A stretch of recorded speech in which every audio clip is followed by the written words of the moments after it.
Hey guys, welcome back to another video for the My Team Career Mode series for the British GP in Silverstone after coming off the back of a really good Austrian GP where we finished third in a sprint race, which is essentially our first podium in the season, and we finished 7th in the actual race. It was a bit of a falling grace, but apart from that, it was a really good weekend, and hopefully we can carry that momentum through. But I am just looking at other contracts here because our teammate Awasa hasn't been doing the best, and I just want to see if there's any other options for Awasa. See if there's any other options that we could possibly do. Any more types of drivers that we could go for. But except from that, it was a really good race weekend, and hopefully we can carry on the point streak in Silverstone and just carry it on a wee bit. Apart from that, the engine looks good going into this weekend. Looking at the facilities, if there's any upgrades that we can do. But looking at R&D, there is a R&D. There's an upgrade on its way. There's actually 2 upgrades on its way, one for the monocoque and one for the aerodynamics side of the car. But going to the department event, we have to choose our new rival, and the new rivalry that will begin is against Esteban Ocon in the Alpine in this My Team Career series. But it'll be interesting to see who goes where in the transfer window after this race, going into the Hungarian GP, which will be a good race next time out, so stay tuned for that, and stay tuned if I'll have a new teammate or keep Oscar Piastri. But moving on to free practice, just now looking at some of the stuff that we could potentially do here, completing that practice program near enough instantly. But looking at some of the other stuff that we could do, that fails. I don't want to go for that again. I don't have enough time to go for that again, but that is practice done, except this, which is 100% guarantee, which is good. Now moving on to practice, I'm gonna guess it's practice 3. Then if I missed practice 1 maybe during editing, but looking at the drag reduction and weight reduction system, they both come in, which is good. Looking at the engine energy storage, that works as well. But now look, after free practice, looking at the claim, we are almost at level 10 acclaim and almost ready for a third sponsor. But what we are ready for is qualifying for the British GP.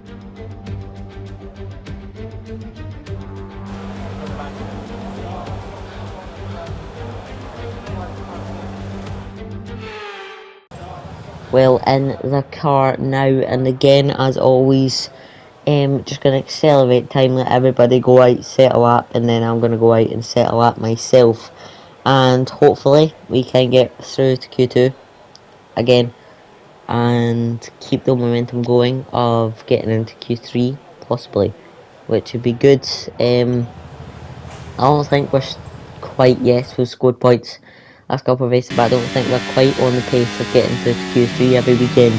Q3 occasionally, but I think Q2 is where we'd like to aim for in this My Team Career Mode series so far. But now coming through the loop, this tight hairpin that you can open up on the exit, coming through this left-hander on to the straight now, and I set a good first sector as we go through Brooklands now, and on the run down into Ludfield as the next right hander. But coming around the final turn now, we do get up into 14th. This is just in Q2 range. I just think we can set a better lap as we are on another flying lap. This is going to be our final flying lap, as I just started it before qualifying ran out, as there's 15 seconds left, but I crossed the line before I've already crossed the line. So this is my lap now. Fastest set to 1, which is quite an improvement. P14 so far as we come through Ludfield now, just trying to get a good exit and get a good rest of the lap.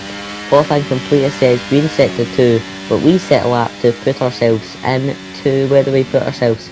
Into 8th. By the end of Q1 we do get up into Q2, which is probably going to be our goal for the majority of the races on the calendar. As I said, Q3 might be a off occasional appearance, but I do think Q2 is the furthest we'll get. And Silverstone, anyways, it's not my strongest track, it's not my weakest track, but gonna accelerate the timesheets once again, just letting everybody go out, set a time, and then go out for our time right about now.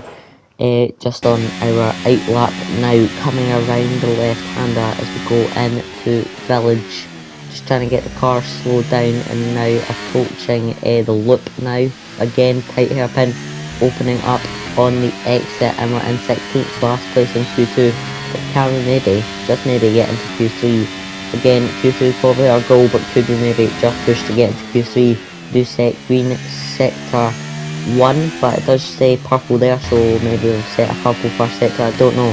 As we come around the final turn, we do put ourselves up into 5th, which is a really good lap from 16th. We do show that we have some pace around here, and hopefully we can carry that pace into the actual race weekend. I did go for this extra lap, which in hindsight probably wasn't the best idea, I don't know.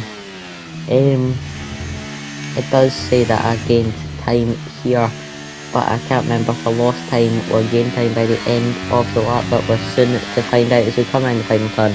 I lost time for my last lap, but we do get into 5th, and we do get into Q3, which is pretty good here in Silverstone. It is our 3rd Q3 in a row.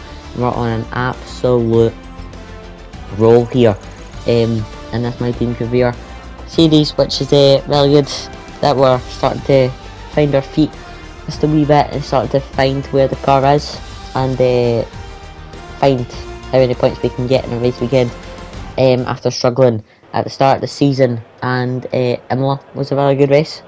That was the first time we really thought that we could get points, but now after a couple of races where we have had points, we've got 16 points on the board, and hopefully we can get a wee bit more points on the board at the end of this race, but we'll just have to wait and find out as we go for our Q3 run in just a moment now. But as we round the final turn to start our Q3 lap here, I don't think I'll go for another one. I think I'll just go for one fire and hope it's enough as we come round the left-hander on the run down into Village, and the loop as we finish Village now and going through the loop. Again, tight hairpin, open up on the exit, just trying to get a good run down through the straight to Brooklands and Ludfield. But except from that, has been an okay first sector, personal best, because it is my first flying lap coming around through Ludfield now. As we come around the final turn now, we go up into 8th, and I think that's the highest we can get in qualifying. 8th isn't bad, it's still a result. I would have preferred to get a wee bit higher, but no one knows. And just as I say that, we do know we get I can't speak. We get put down into 9th. It is still a result 1.1 off a pace, which isn't the worst in a car that was one of the back markers at the start of the season. We do gain a wee bit on Esteban Ocon as he finished 10th in that qualifying session, and now we go to the actual race here in Silverstone. You join us in the United Kingdom today, or Great Britain as it's alternatively known. Well, it's certainly a great day today as we welcome you to one of the crown jewels of British sport, a track of speed, history and drama. It's Silverstone. It's the British Grand Prix. Straddling the border of Northamptonshire and Buckinghamshire, the 18 corners of Silverstone Circuit form the 3.6-mile beating heart of Formula One. It's been reinvented over the years, with Turn 1 now the fast right-hander of Abbey, but the magic of racing is as strong here as it's ever been. Off the back of a fantastic qualifying session, it's time to see how our starting grid looks like for today's race. An immense lap from Lewis Hamilton yesterday puts him on pole position. just ahead of George Russell, who starts this event from P2. Looking at the rest of today's grid, we have Verstappen, Perez, Leclerc, Fernando Alonso, Sainz, Norris, Iceman, Gasly, Albon, Ocon, Oscar Piastri, Stroll, Bottas, Magnussen, Sargent, Sonoda, Joe, Hulkenberg, Iwasa and Nick de Vries. With preparations almost complete, let's head down to the track. Well, starting ninth on the grid, our team engineer is gonna try and push us on to get points. We are looking at possibly alternate strategies. I did think about the medium soft, I was playing about with it, but I did say it was going to add about 4 seconds to my time, but I decided to just go with the old strategy and go hard mediums. And apart from that, it's just going to be a nice race, and let's see if we can maybe go and get points. But here we go to the 5 red lights. 4 of the 5 red lights are on, all 5 are on, and now it is lights out and away we go. Foot to the floor. Can we maybe try and get a better start than last time? But we get a really good start. We gain about 3 positions off the line. I got a wee bit wide through the first turn there, but we get past. That is about 4 cars on the start. It's an absolute electric getaway for myself. 4 cars on the start of the race, and we're up into 5th, and hopefully we go and attack George Russell in the first lap. We might not be able to hold on to it as shown in Austria. We do have some pace, but I don't think we have the pace to fight the Red Bulls, so I might just have to let Sergio Perez through at one point in the lap, and I think it's right after Lid through here. We're going to do it tactically. We're going to stay on the racing line. We're just going to take it a wee bit slower than we usually would. We're going to let him by on the inside on the run down into Cox, so we don't have to battle him into Cox. But we're down into 6th, and now we have to try and battle with Lando Norris, as they're going to try and get on my inside, get around my outside, but he can't move from a gearbox, as it is really hard to follow through this section of the track, losing a lot of time, going really wide, getting off the racing line. But apart from that, it's been an okay opening few sectors, but now just going to try and stick Sergio Perez as much as I can, get a slipstream on him so I can stay ahead of Lando Norris as much as I can as we come around Vale. Now it's an okay first part of the chicane as we come around the final turn now. We start lap 2 ahead of Lando Norris. We gained, at the end of that, we gained 3 positions on the start of the race. We gained 4 off the line, that's 3 by the time we settle in to lap 2. Just trying to stick ahead of Lando Norris as much as we can, but I don't know how long we can stick ahead of him in this race, as it isn't intermediate conditions and it's not a Mercedes behind me. But on lap 3 of this race, George Russell sits fastest lap, and now Lando Norris is going to try and go for the move. He is going to go for the move on the inside. I'm going to try and stick with him. I am going to hang back because I've just thought of something. What happens if I stick with him within a second and then get DRS on the straight on the rundown into stone on the final sector of the lap? But I'm not going to overtake him through Cops. I could have, but I'm not going to lift just a wee bit, and I'm going to stick right behind Lando Norris, and I'm going to try and get a good racing line through here, just sticking behind him as much as we can, kind of follow his racing line, taking every turn a wee bit tighter than I usually would, slowing the car a wee bit more than I usually would. Deploying ERS, deploying DRS, I'm going to absolutely fly past Lando Norris, pulling out, deploying ERS, I'm going to fly past him, down into stone, and we're back up into 6th, and looks like it's going to be a personal best lap here on the 3rd lap of this race. But now on lap 4, Lando Norris immediately attacks us through the first 2 turns. Now coming through the loop, just try and stick with him if we can. Excuse my voice, just a wee bit blocked up as I'm recording this. But down the straight we go now with DRS and a wee bit ERS. We're not going to overtake him here. Again, going to try and do the same strategy and overtake him on the run down into stone with DRS if I can stick with him that long, but I did have a wee bit of a snap there, so I've lost a lot of time to Lando Norris, and that might be what separates us from overtaking him and not overtaking him. As we go through Cobbs now, just keeping it in 6th gear. We're right off the back of Lando Norris as they flew past, through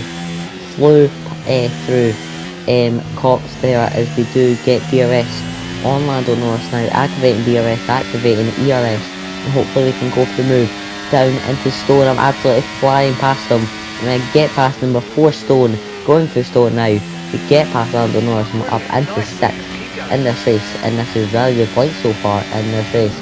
But now on lap 6 of this race, we go down into 7th as Lando Norris attacks us. Fernando Alonso overtakes Carlos Sainz in the Aston Martin. The Sainz is in the Ferrari. The Aston Martin does look like it has better pace than the Ferraris. So for there's a massive big pile-up, as you can see on the mini-map there, at Ludfield, and the safety car is deployed as I'm talking about Fernando Alonso overtaking Carlos Sainz. And that is absolutely insane, as I am going to agree to pit on lap 7 of this race. But in hindsight, looking at what I did now while I'm editing, it might not have been the best strategy what I just did, because I decided to pit on lap 6. If I stayed out for an extra lap, I would have been able to fly, build a gap, and hopefully it would have been less of a loss. It would have been about 13 seconds instead of about 23. And I possibly would have been still in good, like very good points by the start of the restart of the safety car. But again, looking at hindsight, what I did probably would have been best to pit on lap 7 instead of pit in lap 6. But can't change what already happened. So as we come out the pits now, just keeping within the white line on the pit lane, we are in 8th by the time the safety car. By the time everybody has pitted, and we have to go and catch the safety car queue now. But now catching up to the back of the safety car queue, and it's when green flags, you can see there on the leaderboard, we're right behind Fernando Alonso. Cameron, they try overtake him into Village. I'm not going to try it. I did consider it, but I'm not going to try it as we go through the loop. Now again, just trying to stick with him as much as we can, get him through gears as much as we can, just trying to stick with him down the straight now into Brooklands and Ludfield, as we've pulled a wee bit of a gap to Alexander Albon and Nat Williams, and with Fernando Alonso in 7th ahead, setting a green sector 1, which is okay. But apart from that, it's been an okay opening sector as the safety car from the safety car restart. On lap 11 of this race now, Carlos Sainz are going to try and go right by my outside as we go into Maggots and Beckett's now, and just about to come on the exit of Chapel there. But here goes Alexander Albon, going to try and go right by my outside, who got third in practice 1 and 2 and second in practice 2 here in Silverstone not that long ago, which is pretty good. As we're just going to try and keep on the back of Carlos Sainz, going to try and get DRS on Carlos Sainz on this lap, but I think he's pulling away just a wee bit too much, and I'm not going to get DRS on him. But pulling a wee bit ERS to stick ahead of Pierre Gasly now, as he's overtaken Alexander Albon on lap 12. There was momentarily yellow flags, but there's still yellow flags, is Sergio Perez in the Red Bull, who is retired from the session, and we are up into 8th. And again, good points for this race, and good points for this race, and a good opportunity to score some more points in the championship at its 8th place. But we did come 8th in Canada, which isn't the end of the world.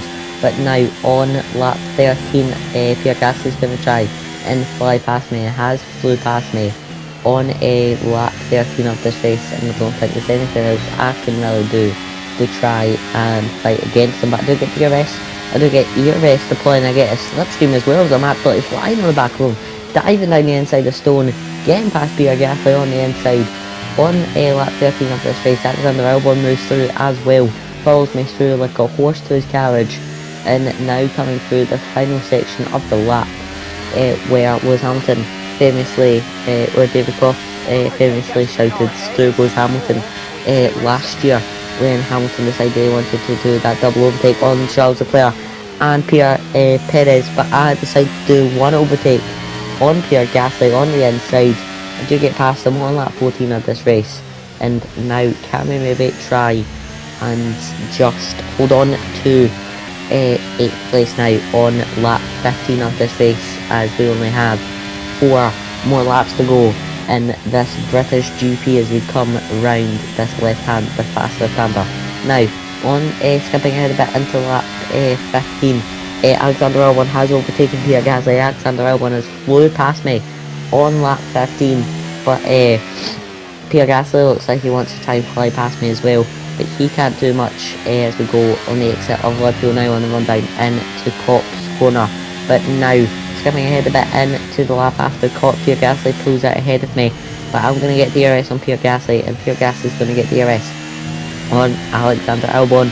But apart from that, it's not the end of the world. On lap 15 of this race, we're going to just try and catch up to the back of Pierre Gasly as much as we can as we go through Stowe now on the run down into Vale beside the pit lane. We could have made a better choice on lap 6 of this race, but again, can't control that.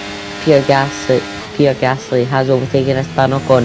So are we, as Esteban Ocon, has been bumped down the position, but it doesn't matter. I'm going to dive down the inside of Esteban Ocon instead of Pierre Gasly, who moved up into 8th and moved back up into 10th, and it is 1 point at the end of this British GP. It's still points though, and may our points finishes continue. Nico Hülkenberg gets the driver of the day. We get the final point of the day as we get 10th place, but there goes the Mercedes, I think, of George Russell, maybe to win the British GP, I think it was, or Lewis Hamilton, but it is a Brit who's won, and it is Lewis Hamilton who has won his 9th British GP here in Silverstone.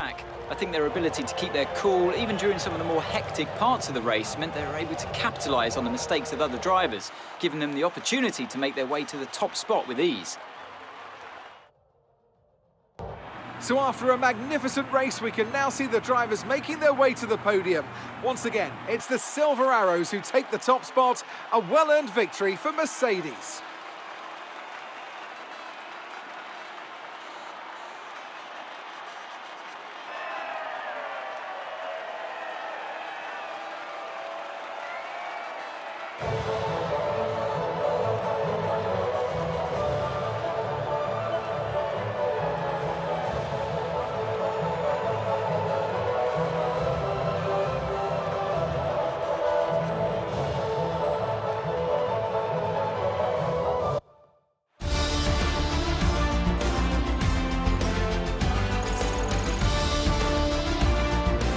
Let's have a quick look at how the drivers. I do hope you enjoyed that race. I certainly did, as we did get points once again. 1 point, that brings us to 17 points, if I'm not mistaken, by the end of this race. But Iwasa finishing in 20th after a wee bit of a tangle with some of the other cars. I think one car spun and they just all stopped behind them.